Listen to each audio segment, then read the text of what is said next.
Dios para el hogar y la familia. Por favor, no vaya a un sociólogo o a un antropólogo, quienes le harán creer que la familia tuvo su origen en un fango cenagoso primitivo y que la evolución en sí misma es un producto sociológico. No, la familia fue creada por Dios para satisfacer las más profundas espirituales, físicas, emocionales y sociológicas necesidades que todos nosotros tenemos. Le diré por qué la familia es tan importante. Un niño obtiene la idea de sí mismo de su familia. De paso, les contaré que tenemos una nueva bisnieta en nuestra familia. Su nombre es Brianna. Es muy linda, muy inteligente y tan profundamente espiritual. Brianna es una niña increíble. Bien, ella está creciendo. Y lo hace en una forma neutral. Por supuesto, ella tiene una naturaleza pecaminosa, pero ella no sabe quién es. Depende de sus padres, de sus abuelos, del hogar, del medio ambiente, de la gente que a su alrededor está, para que pueda tener un concepto de quién es y cuál es su valor. Un niño que crece, por ejemplo, si un niño crece en un hogar donde no hay límites de disciplina, entonces él pensará que él mismo es la ley. Un niño que no aprende a respetar la autoridad en el hogar no va a respetar la autoridad en la escuela, ni la autoridad en la iglesia, ni la autoridad en la sociedad. No respetará la autoridad de Dios y lamentablemente está preacondicionado para irse al infierno. Un niño o niña obtiene una idea de Dios, de su familia. Si ésta no provee un medio ambiente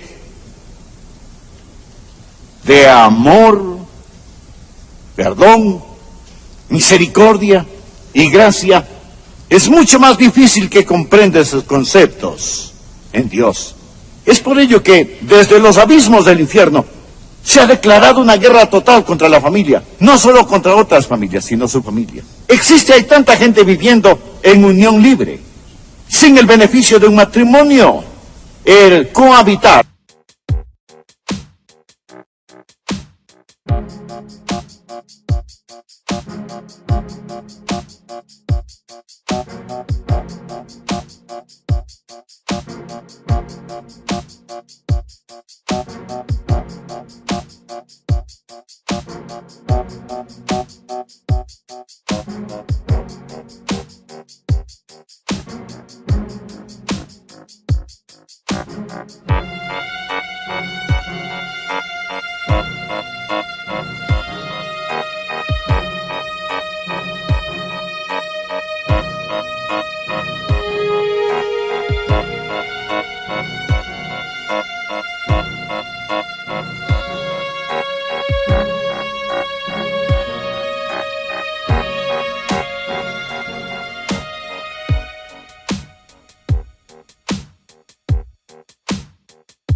Fue ilegal en los Estados Unidos hasta 1970.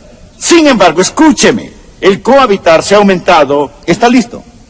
600% desde 1970. 600%. Básicamente desde que he sido pastor en esta congregación. Pero yo no causé eso. 600%. Esto es agravado hoy por un creciente desprecio por la vida. Pequeños bebés son tratados como fetos, no como personas. Uno de los días más negros en la historia humana, ciertamente en la historia norteamericana, fue el 23 de enero de 1973, en la decisión jurídica de Roe contra Wade. 9 jueces de la Corte Suprema, autonombrados como sumos sacerdotes del humanismo secular, declararon que los bebés listos a nacer, pero aún en el vientre de sus madres, no eran personas. Y lo trágico es que muchos de estos asesinatos se hacen con nuestros impuestos. Sin la menor sombra de duda, poseo más y más la convicción que dejo un legado a mis hijos. Estoy pasando la batuta a otra generación. ¿Qué es lo que la Biblia dice al respecto? La Biblia dice: el bueno dejará herederos a los hijos de sus hijos. Eso es lo que la Biblia dice en Proverbios 13, versículo 22. Proverbios 19, versículo 14. La casa y la riqueza son herencia de los padres, mas de Jehová la mujer prudente.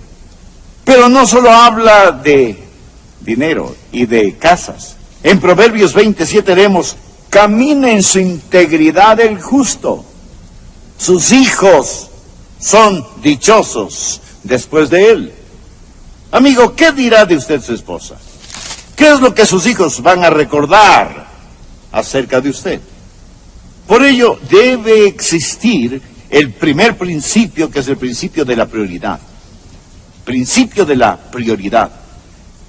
¿Cuáles son sus prioridades cuando deje su legado? ¿Cuáles irán a ser sus prioridades? ¿Qué es lo más significativo, lo más importante para usted? ¿Me permite hacer un par de preguntas? ¿Cuáles son sus valores esenciales? ¿Por qué estaría usted dispuesto a morir? ¿Conocen sus hijos sus valores? ¿Creen sus hijos o nietos que hay ciertas cosas por las cuales está dispuesto a morir? Por favor, escuche lo siguiente. El mayor testimonio que usted puede poseer es que aquellos que le conocen mejor sean los que más le respetan. ¿Es esta declaración verdad en su vida? El mayor testimonio que puede poseer es que los que le conocen mejor sean los que más le respeten. Por lo tanto, debe haber un principio de prioridad. La gente debe saber cuáles son sus valores esenciales. En una ocasión nuestro nieto Andrew vino a visitarnos. Es siempre un gozo cuando él viene. Él es como todos nuestros nietos, excepcionalmente maravilloso.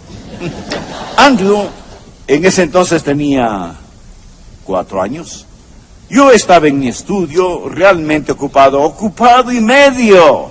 Y él entró a mi estudio, me miró de frente y me dijo, ¿sabes, abuelito? Voy a tener que irme a casa después de un rato. Él no tendría que irse sino en 5 horas. Pero según él tendría que irse después de un rato.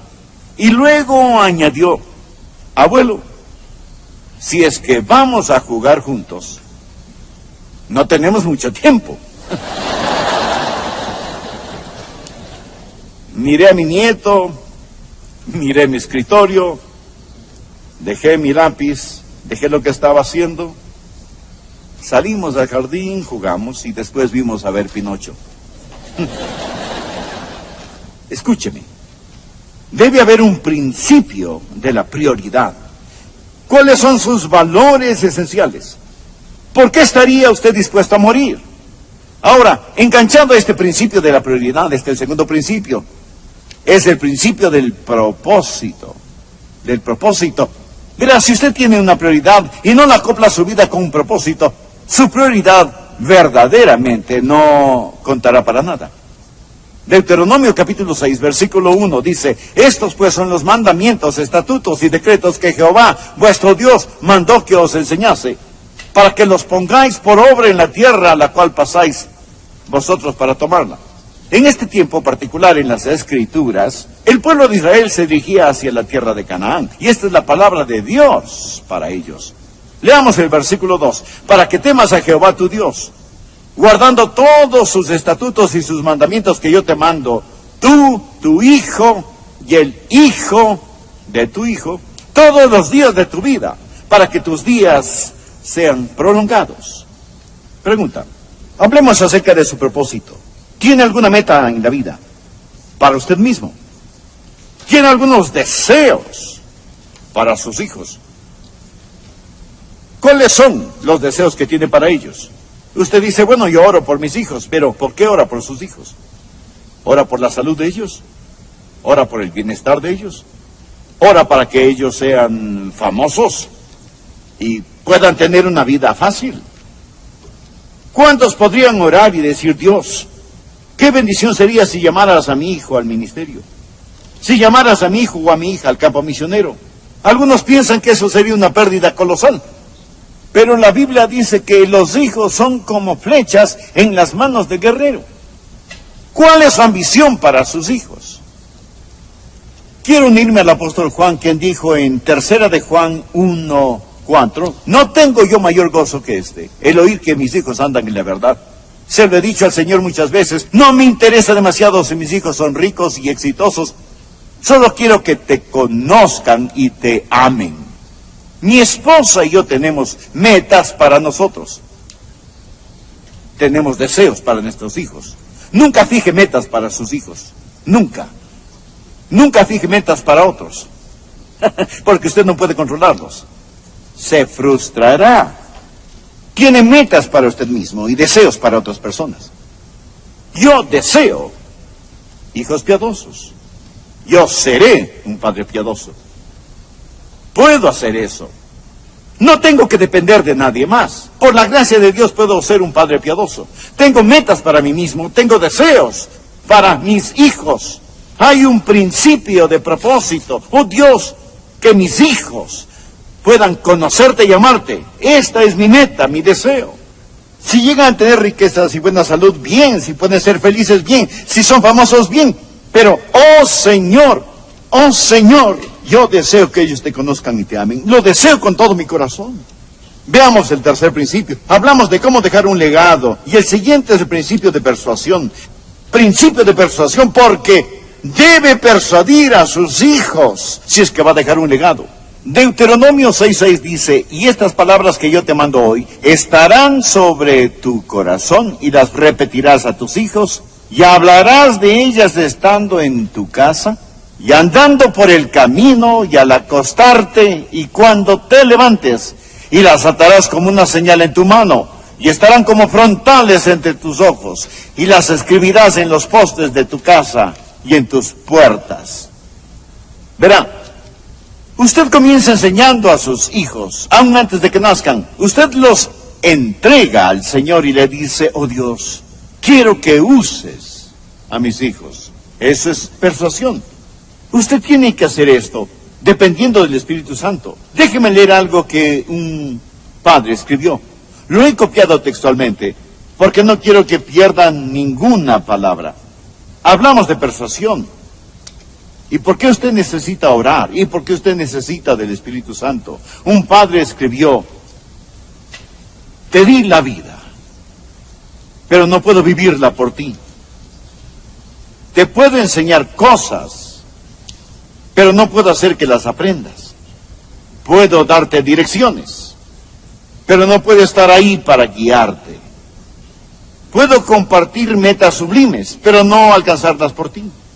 Puedo enseñarte de la bondad, pero no puedo forzarte a ser amable. Puedo advertirte del pecado, pero no puedo hacerte un ente moral. Puedo amarte como hijo, pero no te puedo poner en la familia de Dios. Puedo orar por ti, pero no puedo hacer que camines con Dios. Y enseñarte acerca de Jesús, pero no puedo hacer que Él sea tu Señor.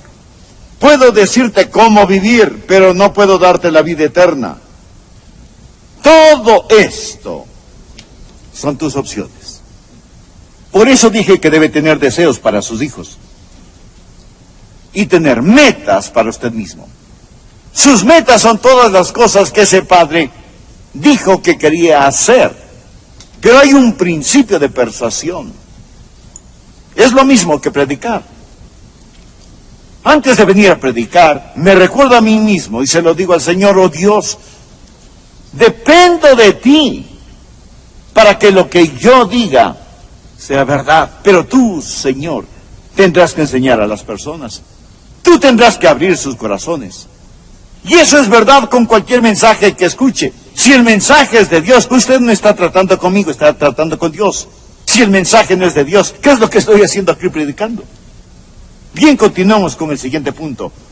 Existe el principio de persistencia. Leamos Deuteronomio 6, el versículo 7. Y las repetirás a tus hijos.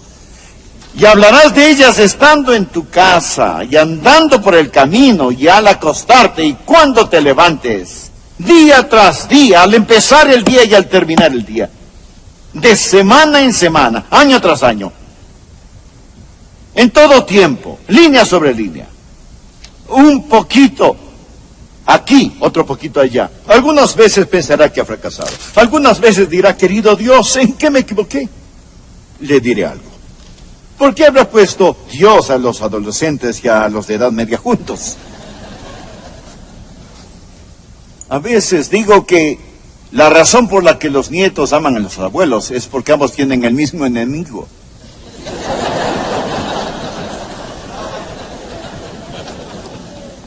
A veces pensará que ha fracasado. A veces dirá, oh Dios, ¿qué hice mal? Mas permítame decirle lo que un anciano me dijo. Adrián, alguna vez pensarás que has fracasado, pero permanece allí.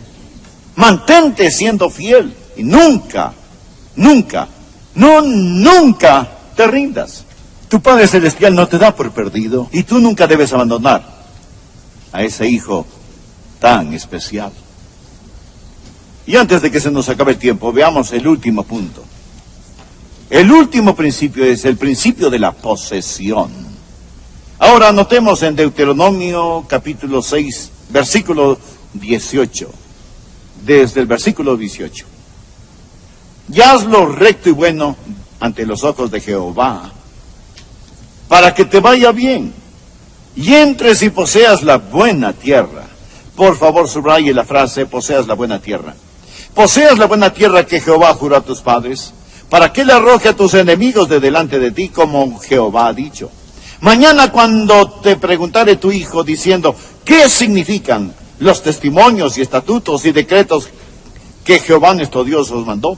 Entonces dirás a tu hijo, nosotros éramos siervos de Faraón en Egipto, y Jehová nos sacó de Egipto con mano poderosa. Jehová hizo señales y milagros grandes y terribles en Egipto, sobre Faraón y sobre toda su casa, delante de nuestros ojos, y nos sacó de allá para traernos. Por favor, subraye también la frase, y nos sacó de allá, para traernos y darnos la tierra que juró a nuestros padres. En este punto vamos a detenernos por un momento, porque esto tal vez es la parte más importante de este mensaje. Hablamos de cómo dejar un legado y del principio de posesión. Dios dice: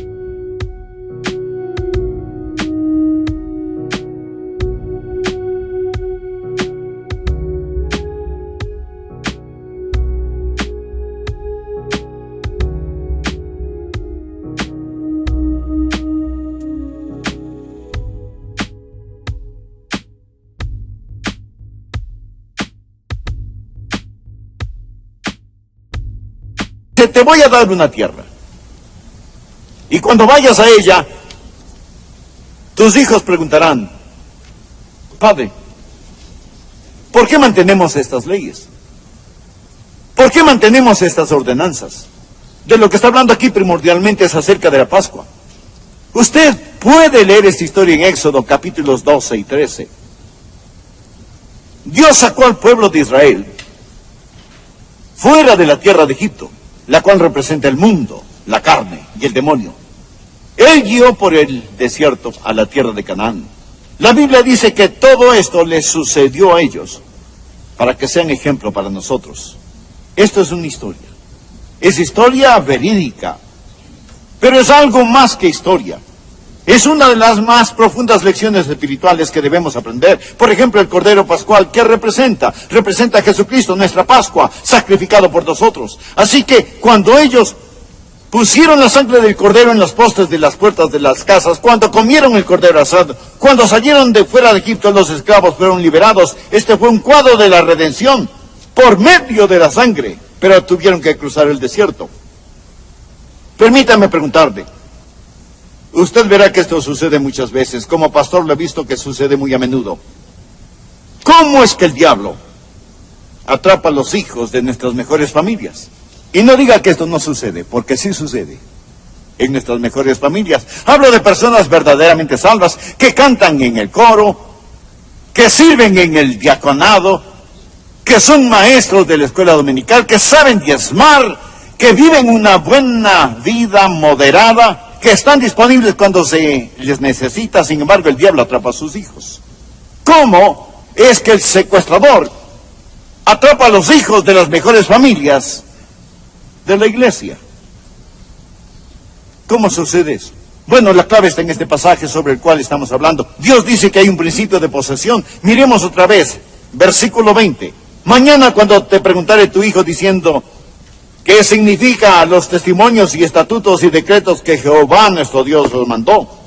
Entonces dirás a tu hijo, nosotros éramos siervos de Faraón en Egipto, y Jehová nos sacó de Egipto con mano poderosa. Ahora, nota el versículo 23, y nos sacó de allá para traernos y darnos la tierra. Me permite decirle cuál es el problema con muchas familias. Nuestras familias han salido de Egipto, pero no han entrado en Canaán. Eso es. Son salvas. Y van rumbo al cielo. Y si usted lee el capítulo 13 de Éxodo, verá que Dios prohibió al pueblo de Israel el celebrar la Pascua en el desierto.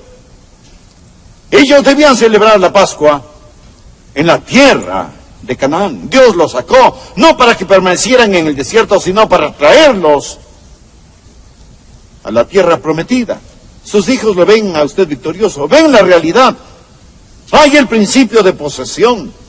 Han visto sus hijos el maíz, el aceite, las uvas, el vino, los higos y las granadas y los ríos que Canaán significa y que representan la llenura del Señor Jesucristo.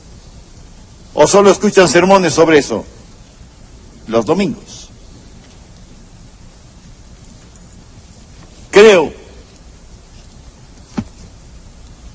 que un joven, cuando escucha a su papá tratando de celebrar en el desierto, le dirá, bueno papá, si esto es todo lo que tenemos para celebrar, ¿no crees que sería mucho mejor regresar a Egipto?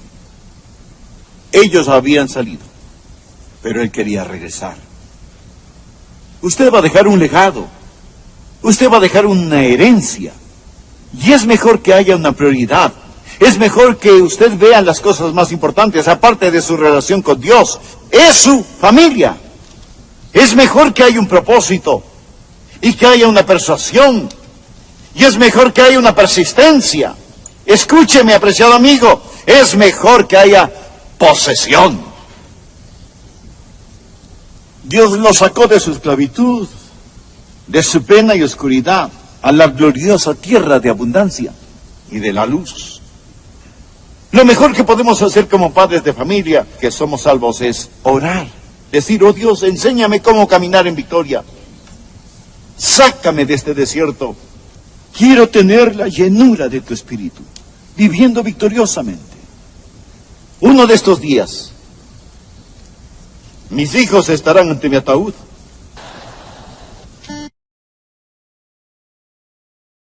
Pero sí deseo que ellos puedan decir, papá amaba a Dios y nos amaba a nosotros. Estamos dejando un legado. No, usted no puede tener un hogar cristiano. Usted no puede dejar ningún legado si es que no conoce al Señor Jesucristo como su Señor y Salvador personal.